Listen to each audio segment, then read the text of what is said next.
ദിശ അക്കാഡമിയുടെ ഓൺലൈൻ ക്ലാസ്സിലേക്ക് എല്ലാവർക്കും സ്വാഗതം. ഇന്നത്തെ ക്ലാസ് നമ്മൾ ചെയ്യുന്നത് കോൺസ്റ്റിറ്റ്യൂഷന്റെ പാർട്ട് 4 ആണ്. നമ്മൾ MTSന് വേണ്ടിയിട്ട് കോൺസ്റ്റിറ്റ്യൂഷന്റെ പ്രീവിയസ് ക്വസ്റ്റ്യൻസ് അല്ലേ ഡിസ്കസ് ചെയ്തുകൊണ്ടിരുന്നത്, അതിന്റെ പാർട്ട് 4 ആണ് ചെയ്യുന്നത്. ഓക്കെ, അപ്പോൾ എല്ലാവർക്കും ക്ലാസ്സിലേക്ക് സ്വാഗതം. നമ്മൾ കഴിഞ്ഞ ക്ലാസ്സുകളിലായിട്ട് ഒരുപാട് പേര് കമൻസ് ഒക്കെ അയച്ചിട്ടുണ്ടായിരുന്നു. ഓക്കെ, ക്ലാസ്സിനെ പറ്റിയിട്ടൊക്കെ കമൻസ് അയച്ചിട്ടുണ്ടായിരുന്നു. അപ്പോൾ അതിലൊരു കമൻറ്റ് കണ്ടിരുന്നു, ഇങ്ങനെ MTSന് ഇതുപോലെയുള്ള ക്വസ്റ്റ്യൻസ് ആണോ വരുന്നത്, കൊച്ചു ക്വസ്റ്റ്യൻസ് ആയിരിക്കുമോ ചോദിക്കുന്നതെന്നൊക്കെ ചോദിച്ചിട്ടൊരു കമൻറ്റ് കണ്ടിരുന്നു. അപ്പോൾ ആക്ച്വലി ഇത് നിങ്ങൾക്ക് MTSന് ചോദിച്ചിട്ടുള്ള ഇതുവരെയുള്ള എക്സാമുകൾക്ക് ചോദിച്ചിട്ടുള്ള പ്രീവിയസ് ക്വസ്റ്റ്യൻസ് ആണ് കേട്ടോ. അപ്പോൾ നിങ്ങൾക്ക് ഒരിക്കലും MTS പോലെയുള്ള എക്സാമിന് ഒരുപാട് ഹൈ ലെവലിൽ ക്വസ്റ്റ്യൻസ് കോൺസ്റ്റിറ്റ്യൂഷനിൽ വരില്ല. ഒരുപാട് എന്താ പറയുക, ഹൈ ലെവലിലോട്ടൊന്നും ക്വസ്റ്റ്യൻസ് ചോദിക്കത്തില്ല.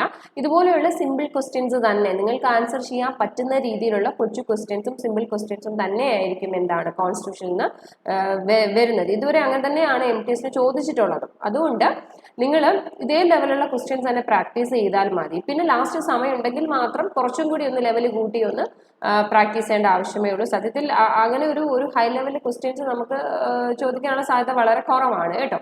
അങ്ങനെ ഒരു കമന്റ് കണ്ടിരുന്നു, അതുകൊണ്ടാണ് അത് പറഞ്ഞത്. അപ്പം ക്ലാസ്സിന് കോൺസ്റ്റിറ്റ്യൂഷൻ്റെ ക്ലാസ് അറ്റൻഡ് ചെയ്യുന്ന എല്ലാവരോടും എനിക്ക് പറയാനുള്ളത്, 3 പാർട്ട് നമ്മൾ ചെയ്തിട്ടുണ്ട് ഓൾറെഡി. അപ്പം അതുകൂടി കണ്ടിട്ട് വന്നിട്ട് ഈ ക്ലാസ് കാണാവൂ കേട്ടോ. എന്നാലും നിങ്ങൾക്ക് കുറച്ചും കൂടി അതൊരു യൂസ്ഫുൾ ആവത്തുള്ളൂ. ക്ലാസ് കണ്ടാൽ ഓക്കെ, നമ്മൾ പുതിയൊരു 10 ക്വസ്റ്റ്യൻസ് ആണ് ഡിസ്കസ് ചെയ്യുന്നത്. പക്ഷേ നിങ്ങൾക്കത് കംപ്ലീറ്റ്ലി അത് പ്രയോജനം ചെയ്യണം എന്നുണ്ടെങ്കിൽ നിങ്ങൾ ആ 3 ക്ലാസ്സും കൂടി കാണുക കേട്ടോ.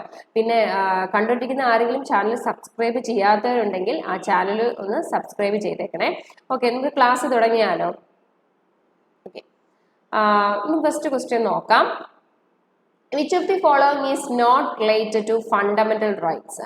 അപ്പം ഈ ഫണ്ടമെന്റൽ റൈറ്റ്സിനെയൊക്കെ പറ്റിയിട്ട് ഓൾറെഡി ഈ 3 പാർട്ടിലും ഞാൻ ഡീറ്റെയിൽ ആയിട്ട് പറയുന്നുണ്ട് കേട്ടോ. ആ ക്ലാസ് കണ്ടിട്ടുള്ള ഒരാൾക്ക് പെട്ടെന്ന് ഇത് എന്ത് ചെയ്യാൻ പറ്റും, ആൻസർ ചെയ്യാനായിട്ട് സാധിക്കും. അതുകൊണ്ടാണ് ഞാൻ ക്ലാസ് കണ്ടിട്ട് ഈ ക്ലാസ് കാണാമെന്ന് പറഞ്ഞത്. ഓക്കെ, അപ്പൊ കുഞ്ഞുങ്ങളെ, which of the following is not related to fundamental rights? Fundamental റൈറ്റ്സിൽ വരാത്തത് ഇതിൽ ഏതാണെന്നാണ് ചോദിക്കുന്നത്. Right to form association fundamental right ആണ്. Right to education fundamental right ആണ്. Right to life fundamental right ആണ്. Right to property is not a fundamental right. Right to property എന്ന് പറയുന്നത് എന്തല്ല, ഒരു ഫണ്ടമെന്റൽ റൈറ്റ് അല്ല. റൈറ്റ് ടു ഫോം അസോസിയേഷൻ എന്ന് പറയുന്നത് നമുക്കറിയാം, ഫണ്ടമെന്റൽ റൈറ്റ് എന്ന് പറയുന്നത് നമുക്ക് 6 ഫണ്ടമെന്റൽ റൈറ്റ്സ് ആണുള്ളത് അല്ലെ. അതിൽ ആദ്യത്തെ റൈറ്റ് ടു ഇക്വാളിറ്റി, രണ്ടാമത്തേത് റൈറ്റ് ടു ഫ്രീഡം ആണ്. റൈറ്റ് ടു ഫ്രീഡത്തിൽ വരും 19 മുതൽ 22 വരെയുള്ള ആർട്ടിക്കിൾ. അതിൽ ആർട്ടിക്കിൾ 19 എന്ത് പറയുന്നത്, right to form associations or unions. 19 again ഒരു 6 ഫ്രീഡം പറയുന്നുണ്ട്. അതിൽ വരുന്നതാണെന്ന് പറയുന്നത് റൈറ്റ് ടു ഫോം അസോസിയേഷൻ എന്ന് പറയുന്നത്. ഓക്കെ, റൈറ്റ് ടു എഡ്യൂക്കേഷൻ എന്ന് പറയുന്ന ഫണ്ടമെന്റൽ റൈറ്റ് ആണ്. 21A റൈറ്റ് ടു എഡ്യൂക്കേഷനെ പറ്റിയിട്ട് പറയുന്നത്. മനസ്സിലായോ? Then right to life. Right to life എന്ന് പറയുന്ന protection to life and liberty article 21 ആണ്.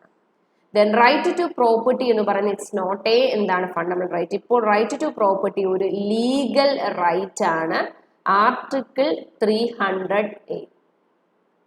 അപ്പൊ റൈറ്റ് ടു പ്രോപ്പർട്ടി എന്ന് പറയുന്നത് ആക്ച്വലി അത് നേരത്തെ ഫണ്ടമെന്റൽ റൈറ്റ് ആയിരുന്നു. ഞാൻ പല ക്ലാസ്സിൽ പറഞ്ഞിട്ടുണ്ട്, ഫണ്ടമെന്റൽ റൈറ്റ് 7 ഫണ്ടമെന്റൽ റൈറ്റ് ഉണ്ടായിരുന്നു, റൈറ്റ് ടു പ്രോപ്പർട്ടി ആ കാറ്റഗറിയിൽ വരുന്നതുമായിരുന്നു. പക്ഷെ നിലവിൽ അറ്റ് പ്രസന്റ് 6 ഫണ്ടമെന്റൽ റൈറ്റ് മാത്രമേ ഉള്ളൂ. റൈറ്റ് ടു പ്രോപ്പർട്ടീനെ ഫണ്ടമെന്റൽ റൈറ്റിൽ നിന്നും എടുത്തു മാറ്റിയിട്ട് നിയമാവകാശമാണ് അല്ലെ, 300A അനുസരിച്ച് ലീഗൽ റൈറ്റ് ആണ്. അപ്പോൾ ബാക്കി വരുന്നതെല്ലാം എന്ത് തന്നെയാണ്, ഫണ്ടമെന്റൽ റൈറ്റ്സ് ആണ്. Okay, next question. Which of the following writ provide a remedy for a person who has been unlawfully held in prison? അനധികൃതമായി തടവിൽ വെച്ചിരിക്കുന്ന ഒരാളെ വിട്ടുകിട്ടാൻ വേണ്ടി കോർട്ട് ഇഷ്യൂ ചെയ്യുന്ന ഓർഡർ, അത് ഏത് റിട്ടാണ്? കോർട്ട് ഇഷ്യൂ ചെയ്യുന്ന ഓർഡറുകളാണ് റിട്ട് എന്ന് പറയുന്നത്. അത് ഏത് റിട്ടാണ്? അനധികൃതമായി തടവിൽ വെച്ചിരിക്കുന്ന ഒരാളെ വിട്ടുകിട്ടുന്ന റിട്ട് ഏതാണെന്ന് ചോദിച്ചാൽ ഹേബിയസ് കോർപ്പസ് ആണ്. Habeas corpus. റിട്ടുകൾ എന്ന് പറഞ്ഞു കഴിഞ്ഞാൽ ഫണ്ടമെന്റൽ റൈറ്റ് എൻഫോഴ്സ് ചെയ്യാൻ വേണ്ടി, നടപ്പിലാക്കാൻ വേണ്ടി കോർട്ട് ഇഷ്യൂ ചെയ്യുന്ന ഓർഡറാണ് റിട്ടുകൾ എന്ന് പറയുന്നത്. ഐ തിങ്ക് റിട്ടിന്റെയും ഞാൻ ക്ലാസ്സുകൾ എടുത്തിട്ടുണ്ട്, നിങ്ങൾക്ക് ഈ പ്രീവിയസ് ക്വസ്റ്റ്യൻ ഡിസ്കഷനിൽ പറഞ്ഞു തന്നിട്ടുണ്ട്. അപ്പോൾ ഫണ്ടമെന്റൽ റൈറ്റ് എൻഫോഴ്സ് ചെയ്യാൻ വേണ്ടി കോർട്ട്, സുപ്രീം കോർട്ടും ഹൈക്കോർട്ടും ഇഷ്യൂ ചെയ്യുന്ന ഓർഡറുകളാണ് റിട്ടുകൾ എന്ന് പറയുന്നത്. ഈ റിട്ട് എന്ന് പറഞ്ഞ ഐഡിയ കഴിഞ്ഞ ക്ലാസ്സിൽ ഞാൻ ബോറോഡ് കോൺസ്റ്റിറ്റ്യൂഷൻ പറഞ്ഞു തന്നല്ലോ നിങ്ങൾക്ക്. അതിൽ റിട്ട് എന്ന് പറയുന്ന ഒരു ഐഡിയ നമ്മൾ എവിടെ നിന്നാണ് ബോറോ ചെയ്തിരിക്കുന്നത് വെച്ചാൽ ബ്രിട്ടനിൽ നിന്നാണ്. ബ്രിട്ടനിൽ നിന്നാണ് റിട്ട് എന്ന് പറയുന്ന ഒരു ഐഡിയ നമ്മൾ ബോറോ ചെയ്തിരിക്കുന്നത്. അപ്പം സുപ്രീം കോർട്ടും ഹൈക്കോർട്ടുമാണ് റിട്ട് ഇഷ്യൂ ചെയ്യുന്നത്. ഫണ്ടമെന്റൽ റൈറ്റ് നടപ്പിലാക്കാൻ വേണ്ടി കോർട്ട് ഇഷ്യൂ ചെയ്യുന്ന ഓർഡറാണ് റിട്ടുകൾ. പ്രധാനമായും 5 ടൈപ്സ് റിട്ടുകളാണുള്ളത്. ഹേബിയസ് കോർപ്പസ് ഉണ്ട്, അതുപോലെ തന്നെ മാൻഡമസ്, ഹേബിയസ് കോർപ്പസ്, മാൻഡമസ്, കോവാറന്റോ,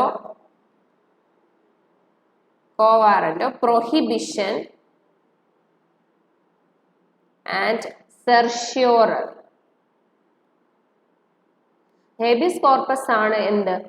അൺലോഫുള്ളി തടഞ്ഞു വെച്ചിരിക്കുന്ന, അനധികൃതമായി തടവിൽ വെച്ചിരിക്കുന്ന ഒരാളെ വിട്ടുകിട്ടാൻ വേണ്ടി കോർട്ട് ഇഷ്യൂ ചെയ്യുന്ന ഓർഡർ ആണ് ഹേബിയസ് കോർപ്പസ് എന്ന് പറയുന്നത്. To have the body or to produce the body എന്നാണ് ഇതിന്റെ മീനിങ്. ലിറ്ററലി ഇതിന്റെ meaning to have the body or to produce the body. Protector of personal freedom എന്ന് പറയുന്ന റിട്ടാണ് ഹേബിയസ് കോർപ്പസ്. അനധികൃതമായി വെച്ചിരിക്കുന്ന ഒരാളെ വിട്ടുകിട്ടാൻ വേണ്ടി കോർട്ട് ഇഷ്യൂ ചെയ്യുന്ന ഓർഡർ ആണ് ഹേബിയസ് കോർപ്പസ് എന്ന് പറയുന്നത്. ഇനി മാൻഡമസ് എന്ന് പറഞ്ഞാൽ വീക്കമാൻ. ഞാൻ ഓടിച്ചെന്ന് പറയും, ഓൾറെഡി പറഞ്ഞിട്ടുള്ളതാണ്. മാൻഡമസ് എന്ന് വെച്ചാൽ വീക്കമാൻ, നാം കൽപ്പിക്കുന്നു എന്നാണ് അർത്ഥം. മാൻഡമസ് റിട്ട് പ്രൈവറ്റ് ഒരു ഇൻഡിവിജ്വലോ പ്രൈവറ്റ് വ്യക്തികൾക്കോ എതിരെ അയക്കാറില്ല, ഗവൺമെന്റ് ഒഫീഷ്യൽസിനാണ് അയക്കുന്ന മാൻഡമസ് റിട്ട്. ഗവൺമെന്റ് ഒഫീഷ്യൽസ് അവരുടെ ഡ്യൂട്ടി കൃത്യമായി ചെയ്യുന്നുണ്ടോ എന്നറിയാനായിട്ട് അല്ലെങ്കിൽ ചെയ്യുന്നില്ലെങ്കിൽ അയക്കുന്ന റിട്ടാണ് മാൻഡമസ് റിട്ട് എന്ന് പറയുന്നത്. ഓക്കെ, ഇനി കോ വാറന്റോ എന്ന് ചോദിച്ചാൽ ബൈ വാട്ട്സ് യുവർ അതോറിറ്റി, നിങ്ങളുടെ അതോറിറ്റി എന്തോ ആണെന്ന് ചോദിക്കുന്നത്, അതാണ് കോ വാറന്റോ. എന്ന് വെച്ചാൽ ഒരു ഉദ്യോഗസ്ഥൻ അയാൾക്ക് അർഹമല്ലാത്ത പദവി വഹിക്കുന്നുണ്ടെങ്കിൽ അതിനെ പ്രാഥമികമായി തടയുന്ന റിട്ടാണ് കോ വാറന്റോ എന്ന് പറയുന്നത്. നമുക്കറിയാം പല രീതിയിലുള്ള പിൻവാതിൽ നിയമനങ്ങൾ നടക്കാറുണ്ട്. നമ്മൾ പത്രങ്ങളിലൊക്കെ വായിക്കാറുണ്ട്, കള്ളത്തരമൊക്കെ കാണിച്ച് ഓരോരുത്തർ ഓരോ പദവികളിൽ ഇരിക്കുന്നത്. അപ്പൊ അർഹമല്ലാത്ത പദവി വഹിക്കുന്നുണ്ടെങ്കിൽ അതിനെ പ്രാഥമികമായി തടയുന്ന റിട്ടാണ് കോ വാറന്റോ. ഇനി പ്രൊഹിബിഷനും സെർഷ്യോറി രണ്ടും കോർട്ടുമായി റിലേറ്റ് ചെയ്ത വാക്കാണ്. പ്രൊഹിബിഷൻ എന്ന് വെച്ചാൽ എന്താണ്? ടു ഫോർബിഡ് ചെയ്യുക, പ്രൊഹിബിറ്റ് ചെയ്യുക, തടയുക എന്നുള്ളതാണ്. അപ്പോൾ ഹയർ കോർട്ടുകൾ ലോവർ കോർട്ട് അല്ലെങ്കിൽ ട്രിബ്യൂണൽ കോടതികൾക്ക് അയക്കുന്നതാണ്.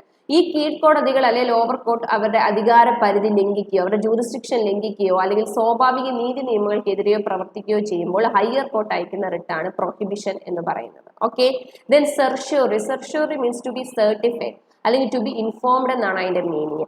അതും ഇതുപോലെ തന്നെ ഹയർ കോടതികൾ, സുപ്രീം കോടതി, ഹൈക്കോടതികൾ ലോവർ കോർട്ട് അല്ലെങ്കിൽ ട്രിബ്യൂണൽ കോടതിയിലേക്ക് അയക്കുന്നതാണ്. എന്ന് വെച്ചാൽ ഈ ലോവർ കോർട്ടിന്റെ പരിധിയിൽ ഇരിക്കുന്ന ഒരു കേസ്, പർട്ടിക്കുലർ കേസ് ഹയർ കോർട്ടിലോട്ട് ട്രാൻസ്ഫർ ചെയ്യാൻ വേണ്ടി ഒരു ഫർദർ റിവ്യൂവിന് വേണ്ടിയിട്ടായിരിക്കും ഹയർ കോടതിയിലോട്ട് ട്രാൻസ്ഫർ ചെയ്യാൻ വേണ്ടിയിട്ട് ഹയർ കോർട്ട് ലോവർ കോർട്ടിന് അയക്കുന്ന റിട്ടാണ് സെർഷ്യോററി എന്ന് പറയുന്നത്. അപ്പൊ ഇവിടെ അൺലോഫുള്ളി തടഞ്ഞു വെച്ചിരിക്കുന്ന ഒരാളെ വിട്ടുകിട്ടാൻ വേണ്ടി ഇഷ്യൂ ചെയ്യുന്ന റിട്ട് ഏതാണ്? ഹേബിയസ് കോർപ്പസ് ആണ്. ഏതാണ്? Habeas corpus. Next question, which amendment made it mandatory for the president to give his assent to the constitutional amendment bill? ഇത് അമെൻമെന്റിൽ വരുന്ന ഒരു ക്വസ്റ്റ്യൻ ആണ്, ഇമ്പോർട്ടന്റ് ആണ് ഈ ക്വസ്റ്റ്യൻ. ഏത് അമെൻമെന്റ് ആക്ട് ആണ് പ്രസിഡന്റ് മാൻഡേറ്ററി എന്ത് കൊടുക്കണം? കോൺസ്റ്റിറ്റ്യൂഷൻ അമെൻമെന്റ് ബില്ലിൽ നിർബന്ധമായിട്ടും മാൻഡേറ്ററി എന്ത് കൊടുക്കണം? പ്രസിഡന്റ് അസന്റ് കൊടുക്കണം. ഇത് ഏത് അമെൻമെന്റ് ആക്ട് എന്ന് ചോദിച്ചാൽ 24th അമെൻമെന്റ് ആക്ട് ആണ്. 24th അമെൻമെന്റ് act 1971. അമെൻമെന്റ് ആക്ടിലെ 24th അമെൻമെന്റ് ആക്ട് 1971 പറയുന്നത് പ്രസിഡന്റ് നിർബന്ധമായും കോൺസ്റ്റിറ്റ്യൂഷണൽ അമെൻമെന്റ് ബില്ലിൽ എന്ത് കൊടുത്തേ പറ്റൂ?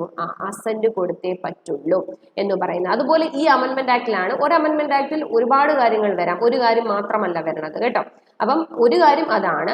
മറ്റൊരു കാര്യം പാർലമെന്റ്, നമുക്കറിയാം കോൺസ്റ്റിറ്റ്യൂഷനിലെ എല്ലാ കാര്യം അമെൻഡ് ചെയ്യാനുള്ള അധികാരം ആർക്കാണ്? പാർലമെന്റിനാണ്. അപ്പോൾ ഫണ്ടമെന്റൽ റൈറ്റ് ഉൾപ്പെടെ കോൺസ്റ്റിറ്റ്യൂഷനിലെ എല്ലാ കാര്യവും അമെൻഡ് ചെയ്യാൻ പാർലമെന്റിന് അധികാരമുണ്ടെന്ന് പറയുന്ന അമെൻമെന്റ് ആക്ടും 24th അമെൻമെന്റ് ആക്ട് ആണ്. ഇതിലൂടെയാണ് പാർലമെന്റിന് ആ അധികാരം കിട്ടുന്നത്. അപ്പൊ 24th അമെൻമെന്റ് ആക്ട് 1971 എന്ന് പറയുന്ന രണ്ട് കാര്യങ്ങൾ ഓർത്തിരിക്കുക. Parliament has the power to amend any part of the constitution including fundamental right. അതൊന്ന്. രണ്ട്, പ്രസിഡന്റിന് എന്താണ് മാൻഡേറ്ററി ആയിട്ട് കോൺസ്റ്റിറ്റ്യൂഷണൽ അമെൻമെന്റ് ബില്ലിൽ എന്ത് കൊടുത്തേ പറ്റുള്ളൂ? അസന്റ് കൊടുത്തേ പറ്റുള്ളൂ. അപ്പൊ അത് രണ്ടും ഓർത്തിരിക്കുക. Okay, then next question, which amendment of the constitution is called a mini constitution of India? ഇത് പല പ്രാവശ്യം നമ്മൾ പറഞ്ഞിട്ടുള്ളതാണ് അല്ലെ, and was brought during the national emergency 1976. അപ്പൊ മിനി കോൺസ്റ്റിറ്റ്യൂഷൻ എന്ന് പറയുന്നത് ഏതാണ്? 42nd അമെൻമെന്റ് ആക്ട് ആണ്. 42nd അമെൻമെന്റ് ആക്ട് 1976നെയാണ് എന്തെന്ന് പറയുന്നത്. നമ്മുടെ 75 എമർജൻസി കഴിഞ്ഞ് വരുന്ന കോൺസ്റ്റിറ്റ്യൂഷണൽ അമെൻമെന്റ് ആക്ട്. ഇത് പാസ്സാക്കിയിരിക്കുന്നത് ഇന്ദിരാഗാന്ധി സർക്കാരാണ്. സ്വരൺ സിംഗ് കമ്മിറ്റിയുടെ ശുപാർശ പ്രകാരമാണ് ഈ 42nd അമെൻമെന്റ് ആക്ട് വരുന്നത്. പാസ്സാക്കിയിരിക്കുന്നത് ഇന്ദിരാഗാന്ധി ഗവൺമെന്റ് ആണ്. തേർഡ് നാഷണൽ എമർജൻസിക്ക് ശേഷം വരുന്ന അമെൻമെന്റ് ആക്ട് ആണ്. ഇതിൽ ഒരുപാട് കാര്യങ്ങളുണ്ട് അല്ലെ. പ്രിയാമ്പിൾ ഒരു പ്രാവശ്യം അമെൻഡ് ചെയ്തിട്ടുള്ള അമെൻമെന്റ് ആക്ട് ഇതാണ്. ഫണ്ടമെന്റൽ ഡ്യൂട്ടീസ് എന്ന് പറയുമ്പോൾ നമുക്ക് നിലവിൽ 11 ഫണ്ടമെന്റൽ ഡ്യൂട്ടി ഉണ്ട്. 11 ഫണ്ടമെന്റൽ ഡ്യൂട്ടി ആഡ് ചെയ്തിരിക്കുന്ന അമെൻമെന്റ് ആക്ട്. പ്രിയാമ്പിളിനെ ഒരു പ്രാവശ്യം അമെൻഡ് ചെയ്തിരിക്കുന്ന അമെൻമെന്റ് act. Administrative tribunal 14A add ചെയ്തിരിക്കുന്നു. 323 ആർട്ടിക്കിൾ പറയുമ്പോൾ 323 പാർട്ട് 14A ആഡ് ചെയ്തു അഡ്മിനിസ്ട്രേറ്റീവ് ട്രിബ്യൂണൽ. ലോക്സഭയുടെ കാലാവധി സ്റ്റേറ്റിനെ 5 നിന്നും 6 വർഷമാക്കി അമെന്റ്മെന്റ് ആക്ട്. തിരിച്ച് അടുത്ത അമെന്റ്മെന്റ് ആക്ട് 44ാമത്തെ അമെന്റ്മെന്റ് ആക്ട് തിരിച്ച് 5 വർഷം ആക്കുന്നുണ്ട്. 5 വർഷത്തിൽ 6 വർഷമാക്കി. സ്റ്റേറ്റ് ലിസ്റ്റിൽ നിന്നും കൺകർ ലിസ്റ്റിലോട്ട് 5 സബ്ജക്ട് ഷിഫ്റ്റ് ചെയ്തു. സ്റ്റേറ്റ് ലിസ്റ്റിൽ ഒരു 5 സബ്ജക്ട് ഉണ്ടായിരുന്നു, അതിനെ എന്ത് ചെയ്തു, കൺകർ ലിസ്റ്റിലോട്ട് ഷിഫ്റ്റ് ചെയ്തു. അപ്പൊ ഇതെല്ലാം നടക്കുന്ന അമെന്റ്മെന്റ് ആക്ട് ആണ് 42nd അമെന്റ്മെന്റ് ആക്ട് 1976. അതുകൊണ്ടാണ് അതിനെ എന്ത് വിളിക്കുന്നത്, മിനി കോൺസ്റ്റിറ്റ്യൂഷൻ എന്ന് വിളിക്കുന്നത്. ഓക്കെ, ക്ലിയർ ആയല്ലോ. Next question, which constitutional amendment act introduced anti-defection provision in the constitution? Anti-defection provision ഏത് amendment act ആണെന്നാണ് ചോദിച്ചിരിക്കുന്നത്. 52nd amendment act ആണ്. 52nd amendment act 1985. 1985 52nd amendment act. ഇച്ചിരി സ്പീഡിൽ ഞാൻ പറയുന്നുണ്ട് ഇത്, കാരണം ഇതെല്ലാം ഓൾറെഡി ഞാൻ പല ക്ലാസ്സുകളിലായിട്ട് പറഞ്ഞു തന്ന കാര്യങ്ങളാണ് കേട്ടോ. 52nd അമെന്റ്മെന്റ് ആക്ട് 1985 ആണ് ആന്റി ഡിഫെക്ഷൻ ലോ എന്ന് പറയുന്നത്. ആന്റി ഡിഫെക്ഷൻ ലോ ഏത് ഷെഡ്യൂൾ ആണ് ആഡ് ചെയ്തിരിക്കുന്നത്? ഷെഡ്യൂൾ നിങ്ങളെ പഠിപ്പിച്ചതല്ലേ, പാർട്ട് 1-ലാണെന്ന് തോന്നുന്നു ഷെഡ്യൂൾ പഠിപ്പിച്ചിട്ടുണ്ട്. ഏത് ഷെഡ്യൂളാണ്? 10ാമത്തെ ഷെഡ്യൂൾ അല്ലേ. 52nd അമെന്റ്മെന്റ് ആക്ട് 1985 ആണ് 10ാമത്തെ ഷെഡ്യൂൾ ആഡ് ചെയ്തിരിക്കുന്നത്. ആന്റി ഡിഫെക്ഷൻ ലോ ഷെഡ്യൂൾ 10 എന്താണ്? ആന്റി ഡിഫെക്ഷൻ ലോയെ പറ്റി പറയുന്നു. അതിന്റെ അമെന്റ്മെന്റ് ആക്ട് ആണ് 52nd amendment act 1985. Anti defection law, കൂറുമാറ്റ നിരോധന നിയമം. Disqualification of members in parliament and state assembly. State അസംബ്ലിയിലും പാർലമെന്റും മെമ്പേഴ്സിന്റെ ഡിസ്ക്വാളിഫിക്കേഷൻ എന്ന് വെച്ചാൽ ഒരു പാർട്ടി ചിഹ്നത്തിൽ മത്സരിച്ചിട്ട് അയാൾ മത്സരിച്ച് ജയിച്ചു കഴിയുമ്പോൾ ആ പാർട്ടി മാറുന്ന, കൂറ് മാറുന്ന, വേറെ പാർട്ടിയിലോട്ട് മാറുന്ന, അതിനെയാണ് ആന്റി ഡിഫെക്ഷൻ ലോ എന്ന് പറയുന്നത്. ഷെഡ്യൂൾ ഏതാണ്? 10 ആണ്. Amendment act 52nd amendment act 1985. ഇതിനെപ്പറ്റി പറയുന്ന ആർട്ടിക്കിൾ ഏതാണെന്ന് ചോദിച്ചാൽ 102ാമത്തെ ആർട്ടിക്കിൾ ആണ്. 102 ആർട്ടിക്കിൾ ആണ് ഡിസ്ക്വാളിഫിക്കേഷൻ ഓഫ് മെമ്പേഴ്സിനെ പറ്റിയിട്ട് പറയണത്. Okay, next question. Article 21A was introduced by the constitutional amendment act. നമുക്കറിയാം 21A വളരെ ഇമ്പോർട്ടന്റ് ആണ് നിങ്ങളുടെ എക്സാമുകൾക്ക്. ഈവൻ CGL പോലെയുള്ള CHSL പോലെയുള്ള എക്സാമുകൾക്ക് വരെ ഈ ക്വസ്റ്റ്യൻസ് ചോദിക്കാറുണ്ട്, തിരിച്ചു മാർഷൊക്കെ ചോദിക്കാറുണ്ട്. 21A ആദ്യം പറയൂ, എന്താണത്? റൈറ്റ് ടു എഡ്യൂക്കേഷൻ ആണല്ലേ, വിദ്യാഭ്യാസ അവകാശ നിയമം അല്ലേ. ഇത് ഫണ്ടമെന്റൽ റൈറ്റ് ആക്കിയ അമെന്റ്മെന്റ് ആക്ട് ഏതാണ്? 86th അമെന്റ്മെന്റ് ആക്ട് 2002 ആണ്. ഇവിടെ ആൻസർ 86th ആണ്. 86th അമെന്റ്മെന്റ് ആക്ട് 2002 ആണ് 21A ആഡ് ചെയ്യുന്നത് ഫണ്ടമെന്റൽ റൈറ്റ് ആയിട്ട്. എന്താണ്? വിദ്യാഭ്യാസ അവകാശ നിയമം. 6 മുതൽ 14 വയസ്സുള്ള കുട്ടികൾക്ക് ഫ്രീ ആൻഡ് കമ്പൽസറി എഡ്യൂക്കേഷൻ കൊടുക്കണം എന്നുള്ളത്. പാർലമെന്റ് പാസ്സാക്കുന്നത് 2009-ലും നിലവിൽ വരുന്നത് വിത്ത് ഇഫക്റ്റ് ആവുന്ന 2010 ഏപ്രിൽ 1-നുമാണ്. അപ്പൊ 21A ആഡ് ചെയ്തിരിക്കുന്നത് ഏതെന്ന് ചോദിച്ചാൽ 86th അമെന്റ്മെന്റ് ആക്ട് ആണ്. Okay, next question, which part of the constitution is related to the amendment in the constitution? അമെന്റ്മെന്റിനെ പറ്റി പറയുന്ന പാർട്ട് ഏതാണ്? ഏത് പാർട്ടും ഞാൻ നിങ്ങൾക്ക് പറഞ്ഞു തന്നെയാണ്, ഇമ്പോർട്ടന്റ് ആയിട്ടുള്ള പാർട്ടുകളെല്ലാം. അമെന്റ്മെന്റിനെ പറ്റി പറയുന്ന പാർട്ട് 20 ആണ്. ഭേദഗതികൾ പാർട്ട് 20 ആണ്. അമെന്റ്മെന്റ് എന്ന് പറയുന്ന ഒരു ഐഡിയ നമ്മൾ ഏത് രാജ്യത്ത് നിന്നും ബോറോ ചെയ്തിരിക്കുന്നതെന്ന് അറിയാമോ? സൗത്ത് ആഫ്രിക്കയിൽ നിന്നാണ് ബോറോ ചെയ്തിരിക്കുന്നത്. അമെന്റ്മെന്റ് എവിടെ നിന്ന് വന്നതാണ്? സൗത്ത് ആഫ്രിക്കയിൽ നിന്നാണ് അമെന്റ്മെന്റ്, ഭേദഗതികൾ എന്ന് പറയുന്ന ഒരു ഐഡിയ വന്നത്. ഏത് പാർട്ടിലാണ് പറയുന്നത്? പാർട്ട് 20. ആദ്യമായിട്ടൊരു അമെന്റ്മെന്റ് ആക്ട് നടക്കുന്ന വർഷം 1951-ലാണ്. ഇനി അമെന്റ്മെന്റിന്റെ ആർട്ടിക്കിൾ 368 ആണ് കേട്ടോ. 368 അമെന്റ്മെന്റിന്റെ ആർട്ടിക്കിൾ ഏതാ ചോദിച്ചാൽ 368 ആണ്. എവിടെ നിന്നാണ് അമെന്റ്മെന്റ് ബോറോ ചെയ്തിരിക്കുന്നത് ചോദിച്ചാൽ സൗത്ത് ആഫ്രിക്കയിൽ നിന്നാണ്. പാർട്ട് 20 ആണ്. ആദ്യമായിട്ട് ഒരു അമെന്റ്മെന്റ് നടക്കുന്ന 1951-ലാണ്. ഏതാണ്? Article 368. Okay, next question. The Constitution of India was amended for the first. ഇപ്പം നമ്മൾ പറഞ്ഞു ആദ്യമായിട്ടൊരു കോൺസ്റ്റിറ്റ്യൂഷണൽ അമെന്റ്മെന്റ് നടക്കുന്നത് 1951-ലാണ്. ആദ്യത്തെ അമെന്റ്മെന്റ് ആക്ട് എന്ന് പറയുന്നത് 1951, ഫസ്റ്റ് അമെന്റ്മെന്റ് ആക്ട്. അതിലാണ് എന്ത് ചെയ്യുന്നത്? ഫസ്റ്റ് അമെന്റ്മെന്റ് 1951 ആണ്. 9th ഷെഡ്യൂൾ ആഡ് ചെയ്തിരിക്കുന്നത്. നമ്മൾ പഠിച്ചില്ലേ എന്താണ്? ഭൂപരിഷ്കരണ നിയമം, ലാൻഡ് റിഫോംസ് ആക്ട്. അതേതാണ്? ഭൂപരിഷ്കരണ നിയമം ആഡ് ചെയ്തിരിക്കുന്നത് ഫസ്റ്റ് അമെന്റ്മെന്റ് ആക്ട് 1951 ആണ്. Okay, next question. The state is obligated to protect every monument, place, object of national importance and historic interest under Article dash of the Constitution of India. ഇത് എന്താണ് സംഭവം? Historical monuments protect ചെയ്യുക. ഇത് എവിടെ വരുന്നതാണ്? Part 4-ൽ വരുന്നതാണ്. Part 4 എന്ന് പറയുമ്പോൾ എന്താണ്? ഡിറക്റ്റീവ് പ്രിൻസിപ്പിൾ ആണ്, മാർഗനിർദ്ദേശക തത്വങ്ങൾ എന്ന് പറയും. ഡിറക്റ്റീവ് പ്രിൻസിപ്പിളിലെ ഏത് ആർട്ടിക്കിൾ ആണ്? ആർട്ടിക്കിൾ 49. ആർട്ടിക്കിൾ ഏതാണ്? 49. നമുക്കറിയാം പാർട്ട് 4 എന്ന് പറയുന്നത് മാർഗനിർദ്ദേശക തത്വങ്ങൾ, ഡയറക്റ്റീവ് പ്രിൻസിപ്പിൾ. എവിടെ നിന്ന് നമ്മൾ ബോറോ ചെയ്ത കൺസെപ്റ്റ്? അയർലൻഡിൽ നിന്ന് ബോറോ ചെയ്ത കൺസെപ്റ്റ് ആണ് ഡയറക്റ്റീവ് പ്രിൻസിപ്പിൾ എന്ന് പറയുന്നത്. ഡയറക്റ്റീവ് പ്രിൻസിപ്പിൾ ആർട്ടിക്കിൾ എവിടെ തൊട്ട് എവിടെ വരെയാണ്? 36 മുതൽ 51 വരെയുള്ള ആർട്ടിക്കിളിലാണ് ഡയറക്റ്റീവ് പ്രിൻസിപ്പിളിനെ പറ്റി പറയുന്നത്. അതിൽ ആർട്ടിക്കിൾ 49 നമ്മൾ പറയുന്നത് എന്താണ്? ചരിത്ര സ്മാരകങ്ങൾ പ്രൊട്ടക്ട് ചെയ്യുക, protect the historical monuments protect ചെയ്യുക എന്ന് പറയുന്നുണ്ട് അല്ലെ. ചരിത്ര സ്മാരകങ്ങളിൽ നാഷണൽ ഇമ്പോർട്ടൻസ് ഉള്ള സ്ഥലങ്ങൾ, പ്ലേസ്, ഇതെല്ലാം പ്രൊട്ടക്ട് ചെയ്യുക എന്ന് പറയുന്നത് ആർട്ടിക്കിൾ 49 49 ഡയറക്റ്റീവ് പ്രിൻസിപ്പിൾസിൽ വരും. Okay, clear? Then next question, which among the following article of the Constitution of India deals with the right to free and compulsory education to all children in the age group of 6 to 14 years? ഇപ്പം നമ്മളത് പറഞ്ഞതേ ഉള്ളൂ അല്ലേ.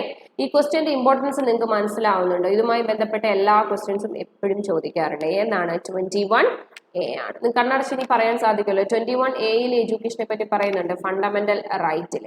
അതുപോലെ article 45 പറയുന്നുണ്ട്. 45 എന്ന് പറയുന്ന directive പ്രിൻസിപ്പിളിൽ വരുന്നതാണ്. ഡയറക്റ്റീവ് പ്രിൻസിപ്പിൾ മാർഗനിർദ്ദേശക തത്വങ്ങളിൽ ആർട്ടിക്കിൾ 45 എന്താ പറയുന്നത്? Early childhood care and education. 6 വയസ്സ് വരെയുള്ള കുട്ടികൾക്ക് early childhood care and education കൊടുക്കണം എന്ന് പറയുന്നു. അടുത്ത ഫണ്ടമെന്റൽ ഡ്യൂട്ടിയിൽ 11ാമത്, 10 ഫണ്ടമെന്റൽ ഡ്യൂട്ടി ഉണ്ടായിരുന്നുള്ളൂ, 11ാമത് ആഡ് ചെയ്ത ഫണ്ടമെന്റൽ ഡ്യൂട്ടി 51AK. ഇതിൽ പറയുന്നു എന്താണ്? എഡ്യൂക്കേഷനെ പറ്റിയിട്ട്. അത് പേരൻസിന്റെ റെസ്പോൺസിബിലിറ്റി ആണ് കുട്ടികൾക്ക് എന്ത് കൊടുക്കുക. 6 മുതൽ 14 വയസ്സുള്ള കുട്ടികൾക്ക് വിദ്യാഭ്യാസം കൊടുക്കുക എന്ന് പറയുന്നത് പേരൻസിന്റെ റെസ്പോൺസിബിലിറ്റി ആണ്. ഫണ്ടമെന്റൽ ഡ്യൂട്ടി എന്ന് പറയുമ്പോൾ 4A ആണ്, ആർട്ടിക്കിൾ 51A ആണ്. 4A 51A. അതിൽ 51AK എഡ്യൂക്കേഷനെ പറ്റി പറയുന്നത്. അവിടെ പറയുന്നുണ്ട് ഡയറക്റ്റീവ് പ്രിൻസിപ്പിൾ 45 പറയുന്നുണ്ട്, ഫണ്ടമെന്റൽ റൈറ്റ് 21A പറയുന്നുണ്ട്, right to education. Okay, clear ആയല്ലോ? ഓക്കെ, അപ്പം നമ്മൾ ഇന്ന് ഈ പാർട്ട് 4 നമ്മളൊരു 10 ക്വസ്റ്റ്യൻസ് ഡിസ്കസ് ചെയ്തിട്ടുണ്ട്. അതിൻ്റെ റിലേറ്റഡ് ആയിട്ടുള്ള കാര്യം പറഞ്ഞിട്ടുണ്ട്. അപ്പം ഈ ക്വസ്റ്റ്യൻസിൻ്റെ റിലേറ്റഡ് ആയിട്ടുള്ള കാര്യം തന്നെയാണ് നമ്മൾ കഴിഞ്ഞ ക്ലാസ്സുകളൊക്കെ പറഞ്ഞുകൊണ്ടിരിക്കുന്നത്. അപ്പം വീണ്ടും വീണ്ടും അതേ ക്വസ്റ്റ്യൻസ് പല രീതിയിൽ തിരിച്ചു മറിച്ചും വരുന്നുണ്ടെന്നുള്ളതേ ഉള്ളൂ. അപ്പം എല്ലാ ക്വസ്റ്റ്യൻസും പഠിക്കുക, എഴുതി വെക്കുക, നിങ്ങൾ നന്നായിട്ട് പ്രിപ്പയർ ചെയ്യുക. ഇപ്പോഴേ നന്നായിട്ട് പഠിക്കുക MTS വേണ്ടിയിട്ട്. MTS പോലെയുള്ള ഒരു പരീക്ഷ എഴുതിയെടുക്കുക എന്ന് പറയുന്നത് ഒരു ഹെർക്കുലിയൻ ടാസ്ക് ഒന്നും അല്ല. അപ്പം നിങ്ങൾ വിചാരിച്ചാൽ കുഞ്ഞുങ്ങളെ നിങ്ങൾക്ക് ഉറപ്പായിട്ട് എന്താണ് എക്സാം എഴുതിയെടുക്കാൻ സാധിക്കും. ഓക്കെ, അപ്പൊ ആ കോൺഫിഡൻസ് നിങ്ങൾക്ക് ഉണ്ടായിരിക്കണം. കോൺഫിഡൻസോട് കൂടി പഠിക്കൂ, തീർച്ചയായിട്ടും നിങ്ങൾക്ക് എക്സാം എന്ത് ചെയ്യാം, എഴുതിയെടുക്കാൻ പറ്റും. എത്രയും പെട്ടെന്ന് ഈ ക്ലാസ് കാണുന്ന എല്ലാവർക്കും എത്രയും പെട്ടെന്ന് പഠിച്ച് ജോലി കിട്ടട്ടെ എന്ന് ആശംസിക്കുന്നു. നന്നായി പഠിക്കൂ, നന്നായി പ്രിപ്പയർ ചെയ്യൂ. എല്ലാവിധ സപ്പോർട്ടുകളും എല്ലാവിധ ക്ലാസ്സുകളും ദിശ അക്കാഡമി നിങ്ങൾക്ക് പ്രൊവൈഡ് ചെയ്യുന്നതാണ്. നിങ്ങൾ മടി കൂടാതെ എല്ലാ ക്ലാസ്സും കാണുക. ഞാൻ കഴിഞ്ഞ ക്ലാസ്സിൽ പറഞ്ഞതുപോലെ ആദ്യത്തെ ഒരു ക്ലാസ് സ്റ്റാർട്ട് ചെയ്യുമ്പോൾ അത് കാണാൻ എല്ലാവർക്കും ഭയങ്കര എനർജിയാണ്. ഫസ്റ്റ് പാർട്ട് കാണാനും ക്ലാസ് സ്റ്റാർട്ട് ചെയ്യുമ്പോൾ കാണാനും ഭയങ്കര എനർജിയാണ്. പക്ഷെ പിന്നീട് ഓരോ ക്ലാസ്സുകൾ ചെയ്യുമ്പോഴത്തേക്കും നിങ്ങളുടെ എനർജി ഇങ്ങനെ കുറഞ്ഞു വരും. കാരണം കാണുന്ന ക്ലാസ്സുകൾ കാണുമ്പോൾ നമുക്ക് മനസ്സിലാവും. ആദ്യത്തെ ക്ലാസ് വെച്ചാൽ ഒരുപാട് ആൾക്കാരെ കാണും, പിന്നെ വരുന്ന ക്ലാസ്സുകൾ കാണുന്ന ആൾക്കാർ കുറവാണ്. കോൺസ്റ്റന്റ് ആയിട്ട് കാണുന്ന കുറച്ച് ആൾക്കാർ മാത്രമേ കാണുന്നുള്ളൂ. അപ്പൊ എനിക്കതല്ല നിങ്ങളോട് പറയാനുള്ളത്, എല്ലാവരും കാണുക. എന്നിട്ട് കാണുന്ന ആൾക്കാർ മാക്സിമം എല്ലാവർക്കും എന്ത് ചെയ്യുക, ക്ലാസ്സുകൾ ഷെയർ ചെയ്ത് കൊടുക്കുക. എല്ലാവർക്കും ഇൻഫോർമേഷൻ കിട്ടട്ടെ. അപ്പൊ എല്ലാവർക്കും എന്ത് ചെയ്ത് കൊടുക്കുക, നിങ്ങളുടെ കൂട്ടുകാർക്കെല്ലാം ക്ലാസ് ഷെയർ ചെയ്ത് കൊടുക്കുക. സബ്സ്ക്രൈബ് ചെയ്യാത്തവരുണ്ടെങ്കിൽ സബ്സ്ക്രൈബ് ചെയ്യുക. ക്ലാസ്സുകൾ കൃത്യമായിട്ട് കാണുക, പഠിക്കുക. തീർച്ചയായിട്ടും നിങ്ങൾക്ക് എക്സാം ക്രാക്ക് ചെയ്യാൻ സാധിക്കും കേട്ടോ. അപ്പൊ ഇതിന്റെ അടുത്ത ക്ലാസ്സിൽ നമുക്ക് കാണാം. Okay, thank you.